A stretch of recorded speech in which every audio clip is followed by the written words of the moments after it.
2025 আর মাত্র কিছু সময়। একটা বছর যেখানে তুমি হেরেছ, শিখেছ, কেঁদেছ, আবার উঠে দাঁড়ানোর চেষ্টা করেছ। আর সামনে 2026, এই নতুন বছর তোমাকে কিছু জিজ্ঞেস করবে না, সে সরাসরি পরীক্ষা নেবে।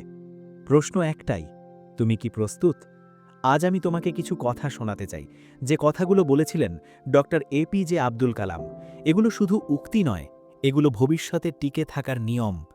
এপিজে আব্দুল কালাম স্যার বলেছেন, dream is not what you see in sleep, dream is what doesn't let you sleep. 2025-এ অনেকেই স্বপ্ন দেখেছে, কিন্তু খুব কম মানুষই স্বপ্নের জন্য ঘুম হারিয়েছে। 2026-এ টিকে থাকতে হলে তোমার এমন স্বপ্ন লাগবে যা তোমাকে আরামে থাকতে দেবে না, যা তোমাকে প্রতিদিন প্রশ্ন করবে, আজ কি করলে? যে মানুষ রাতে শান্তিতে ঘুমোতে পারে, সে মানুষ ভবিষ্যতে শান্তিতে থাকতে পারে না। স্বপ্ন যদি কষ্ট না দেয়, তাহলে সেটা স্বপ্ন নয়, সেটা শুধু কল্পনা। কালাম স্যার বলেছেন, small aim is a crime.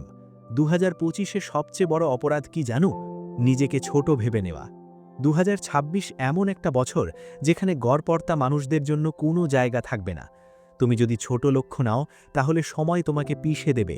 বড় লক্ষ্য নাও, ভয় লাগবে, এটাই স্বাভাবিক, কারণ লক্ষ্য যত বড়, ভয়ের শব্দ তত জোরে শোনা যায়। কালাম স্যার বলেছেন, failure will never overtake me if my determination to succeed is strong enough. 2025 তোমাকে ফেল করিয়েছে, ঠিক আছে, কিন্তু 2026 তোমাকে জিজ্ঞেস করবে, তুমি কি হাল ছেড়ে দিয়েছ?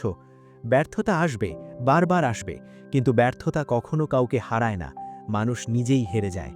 যে মানুষ পড়ে গিয়ে দাঁড়ায়, সে মানুষ একদিন অন্যদের দাঁড় করায়। কালাম স্যার বলেছেন, thinking should become your capital asset.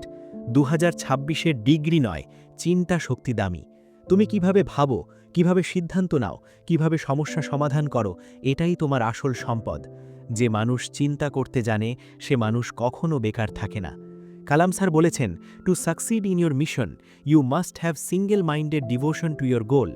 2026-এ distraction ভয়ঙ্কর হবে, সব কিছু তোমার মনোযোগ ভাঙতে চাইবে। যে ফোকাস রাখতে পারবে, সে জিতবে। একটা লক্ষ্য, একটা পথ, একটা সিদ্ধান্ত, এই তিনটেই 2026-এর সাফল্যের চাবিকাঠি। 2025 চলে যাচ্ছে, তোমার ভুল নিয়ে, তোমার শিক্ষা নিয়ে, তোমার অসমাপ্ত স্বপ্ন নিয়ে। 2026 আসছে, নতুন সুযোগ নিয়ে, নতুন পরীক্ষা নিয়ে, নতুন গল্প লেখার সুযোগ নিয়ে। প্রশ্ন একটাই, এই গল্পের নায়ক তুমি হবে তো? কালাম স্যার আমাদের শিখিয়েছেন স্বপ্ন দেখতে, বড় ভাবতে, হার না মানতে। এখন সিদ্ধান্ত তোমার। এই ভিডিও যদি তুমি এখান পর্যন্ত দেখো, তার মানে তুমি সাধারণ নও। এখন একটা কাজ করো, নিজের ভবিষ্যতের সামনে দাঁড়িয়ে একটা প্রতিজ্ঞা করো।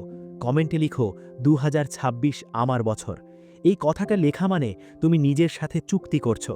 আর যদি তুমি সত্যিই 2026-এ নিজেকে বদলাতে চাও, তাহলে সাবস্ক্রাইব করো, কারণ সামনে যে বছর আসছে, সে শুধু প্রস্তুত মানুষকেই সুযোগ দেবে। 2026 অপেক্ষা করে না, সে বেছে নেয়।